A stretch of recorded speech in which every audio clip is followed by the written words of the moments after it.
Szombiarki to obecnie jedna z dzielnic Bytomia, funkcjonująca od 1951 roku. Wcześniej, do końca II wojny światowej, funkcjonowała jako niemiecka gmina Szomberg. Dawniej znajdował się tutaj neorenesansowy pałac Karola Goduli, zburzony, a jakże w 1945 roku, w miejscu którego stoi dziś przedszkole, dawne przedszkole zakładowe kopalni Szombiarki. Podobno z budynku oryginalnego pozostały piwnice.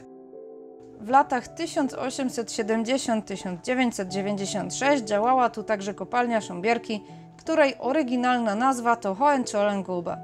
Dzisiaj w miejscu dawnej cechowni i łaźni zastaniemy ugór, na którym gdzieniegdzie odsłaniają się wejścia do starych tuneli technicznych i kablowych.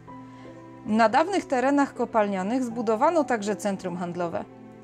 Jedyną znaczącą pozostałością są dzisiaj szyby, działający odwadniający Ewa, dawniej Hohenzollern, oraz wydobywczy Krystyna, dawniej Kaiser Wilhelm. Charakterystyczny, zabytkowy pyrlik z 1929 roku, niedawno przejęty przez miasto Bytom. 18 stycznia 2020 roku bytomski detektyw historyczny zorganizował poszukiwania wejścia do schronu usytuowanego w pobliżu szybu Krystyna. To właśnie owo wydarzenie skłoniło mnie do stworzenia tego filmu. Jak wiele kroków stawiamy po pozornie znanych nam ulicach, nie mając pojęcia, co właściwie mamy pod nogami. Jeszcze w czasach samodzielnej gminy niemieckiej władze Szombiarek zadbały o należyte zabezpieczenie ludności cywilnej, budując schron mogący pomieścić wszystkich mieszkańców Szomberg. Wejścia do schronu, zaznaczone na starych planach, usytuowane są w rejonie dzisiejszej ulicy Małgorzatki. Niepozorne metalowe klapy skrywają wejście do ogromnego labiryntu. Konieczność zachowania szczególnej ostrożności wynikała m.in. z faktu istnienia w Szomberg zakładów Hohenzollern-Grube oraz Kraftwerk Oberschlesien, czyli dzisiejszej elektrociepłowni Szombiarki. Ponadto od 12 października 1921 roku wyznaczono granicę polsko-niemiecką przebiegającą także przez Szombiarki, wzdłuż rzeki Bytomki. Dawne biuro graniczne to dzisiejszy serwis motocyklowy w niepozornym zielonym domku. Granica przebiega tu do dziś, z tym, że obecnie rozdziela ona Bytom i Rudę Śląską. Mówi się, że tereny polskie z wieży wyciągowej szybu Krystyna obserwował nie kto inny jak Adolf Hitler. Wojska radzieckie wkroczyły do Szombiarek 28 stycznia 1945 roku. 448 osób, głównie mężczyzn, wywieziono w głąb ZSRR na roboty przymusowe. Kopalnię Hohenzollern przemianowano na Szombiarki. Zatrudniono około 400 wdów i żon wywiezionych mężczyzn. Od września 1945 przy kopalni działał obóz pracy przymusowej Ministerstwa Bezpieczeństwa Publicznego. 5 baraków pozostało aktywnych do końca lat 40. XX wieku. Kopalnia Szombiarki, której początki sięgają 1855 roku od nadania pola górniczego Hohenzollern, została zlikwidowana w 1996 roku. Większość zabudowań, poza Krystyną i Ewą, zniknęła do 2001 roku. Dawna perła hrabiny Joanny Szafgotz, z której pierwszy wagonik węgla wyjechał 5 września 1873 roku, dziś praktycznie nie istnieje w świadomości młodych mieszkańców Szombiarek. Jak wspomniałam, kondycja dawnych szybów kopalni Hohenzollern to dziś kontrowersyjny temat. Czynny jeszcze szyb Ewa, dawny Hohenzollern, jest częścią centralnego zakładu odwadniania kopalń. Łączy się z KWK Centrum w Bytomiu. Już w 2019 otrzymałam informację, że dni Ewy są policzone.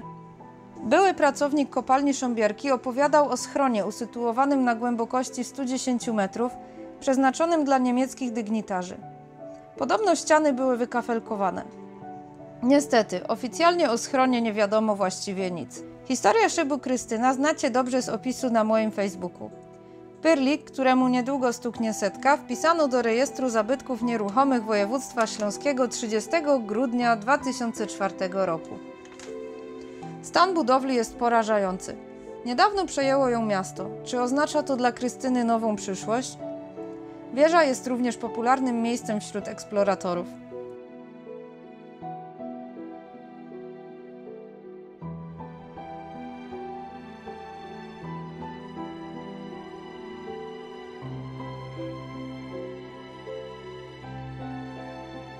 Co tu dużo mówić, nie pchajcie się tam z migreną. Zamknij oczy do przodu.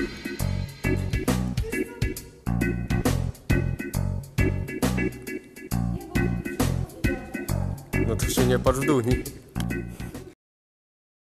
Zaś w lepsze dni i tak uważajcie, bo podłoga przypomina ser szwajcarski, a cała konstrukcja jest z miesiąca na miesiąc coraz mniej stabilna.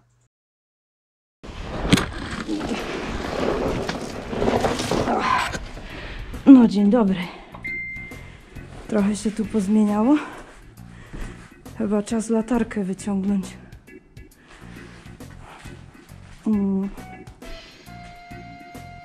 Kurczę, jakoś mam wrażenie, że ostatnio tu było inaczej.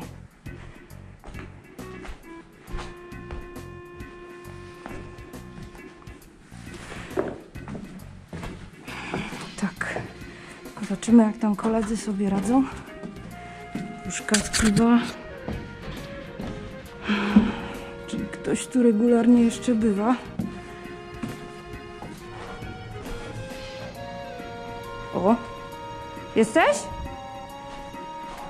Tu jestem! Tu! Na schodach! A co, Maciek nie wchodzi? Nie. Nie zmieści nam się nie wersji. Aha, no to okej. To... Jakiś kolega sobie zdjęcia robi i mówi, że zdjęcia to są fajne z góry. No, Że odwagi brakło. no właśnie. Ja już tu robiłam zdjęcia generalnie, wiesz. Jeszcze kawałek. Nie przykryw, jak też waży ponad 100. No właśnie dlatego nie ma dzisiaj z nami Bartka, bo stwierdził, że nie chce przewrócić tego szybu. Naprawdę, to są jego słowa. Że nie chce przewrócić całej Krystyny. No. O, to jest tam. Się wszystko telepie strasznie. Jest, kurde, jakoś tak niepewnie. Są wszędzie dziury w podłodze. A podobno ten trakt tutaj drewniany, co jest, to miała być, wiesz, trasa turystyczna, nie? Tylko że zrobili to, no i jakoś tak to wszystko nie pykło.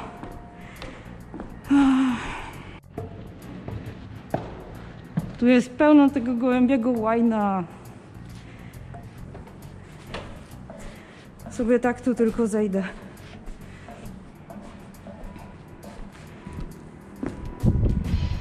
O, dzień dobry, Bytom.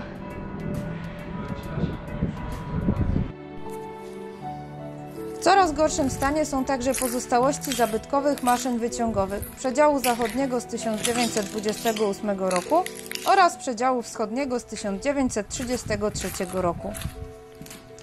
Ostatecznie nie udało się odnaleźć zasypanych wejść do schronu przy szybie Krystyna. Na początku lutego 2020 roku bytomski detektyw historyczny umieścił nadesłane przez jednego z czytelników zdjęcia jednego z wejść zasypanego w 2011 roku. Temat pozostaje zatem otwarty.